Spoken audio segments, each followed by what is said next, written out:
దొంగ ఈ రోజు రాష్ట్రాన్ని పాలిస్తా ఉన్నాడు. ఈ రోజు ప్రశ్నిస్తే జైల్లో పెడతాడట. నేను అడుగుతా ఉన్నా, నీ జాగీరా రాష్ట్రం ఏమన్నా జగన్ రెడ్డి? నేను అడుగుతా ఉన్నాను, నిన్ను రేపు 2024లో జనసేన తెలుగుదేశం పార్టీ కార్యకర్తలు రోడ్డు మీద నిన్ను తరిమి తరిమి రాష్ట్రం నుంచి కొట్టే రోజు దగ్గరలోనే ఉందని మనవి చేస్తా ఉన్నాను. ఈ రోజు ఎస్సీ ఎస్టీల్ని మోసం చేశాడు. ఈ రోజు ఎస్టీ కార్పొరేషన్ నిధులు 395 కోట్ల జాగీర్ లాగా దోచుకు తిన్నాడు. పంచాయతీలో ఉన్నటువంటి సొమ్ము పంచాయతీ వాళ్ళ దగ్గర కూడా దోచుకు తిన్నటువంటి ఈ దొంగని రాష్ట్రం నుంచి తరిమి కొట్టవలసినటువంటి అవసరం ఉందని మీ అందరికీ మనవి చేస్తా ఉన్నాను. దళిత గిరిజనులు మోసం చేసినటువంటి దొంగ, ఇలాంటి దొంగని తరిమి కొట్టవలసినటువంటి అవసరం ఉందని మీ అందరికీ కూడా మనవి చేస్తా ఉన్నాను.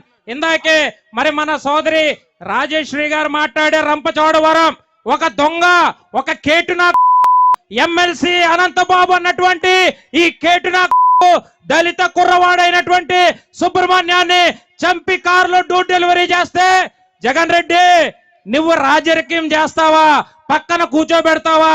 దళితులను మోసం చేస్తున్నటువంటి ఒక దళిత ద్రోహి, గిరిజనులు మోసం చేస్తున్నటువంటి గిరిజన ద్రోహి నిన్ను రాష్ట్రం నుంచి తరిమి కొట్టే రోజు దగ్గరలోనే ఉంది.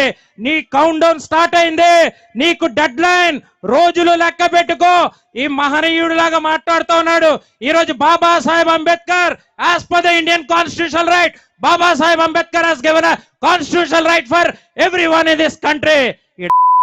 లాగా ప్రశ్నించకూడదట. ఎవడవ నువ్వు జగన్ రెడ్డి? ఈ రోజు చంద్రబాబు నాయుడు గారు దళిత గిరిజనుల్ని ఒక సముచిత స్థానంలో కూర్చోబెట్టాలని ఆ రోజు కార్పొరేషన్లు ఇది ఇచ్చారు. ఈ డ్రైవర్లుగా ఉన్నటువంటి వాళ్ళని ఇన్నోవా కారు డ్రైవర్లు ఓనర్లు చేసినటువంటి ఘనత నారా చంద్రబాబు నాయుడు గారు. ఈ రోజు ఆ డబ్బులన్నీ దోచుకు తిన్నాడు. ఎస్సీ ఎస్టీ సప్లా నిధులు వేలాది కోట్లు దోచేశాడు. ఈ రోజు ఐటీడీఏ గిరిజన ప్రాంతంలో ఉన్నటువంటి ఐటీడీఏని నిర్వీర్యం చేస్తాడు. బాక్సైడ్ తవ్వకాలు దోచేస్తా ఉన్నాడు. మరి ఇలాంటి దొంగను ఏం చేయాలి? మనం అందరం కూడా రేపు తెలుగుదేశం పార్టీ జనసేన ఉమ్మడి ప్రభుత్వాన్ని ఏర్పాటు చేసి మళ్ళా నారా చంద్రబాబు నాయుడు గారిని ముఖ్యమంత్రిగా చేయాలని మీ అందరికీ కూడా మనవి చేస్తా ఉన్నారు. మీ అందరూ సిద్ధంగా ఉంటే అందరూ గట్టిగా చప్పట్లు కొట్టి చంద్రబాబు నాయుడు గారిని ముఖ్యమంత్రి చేస్తామని చెప్పండి. మరి మీ అందరికీ కూడా మనవి చేస్తాం. Thank you.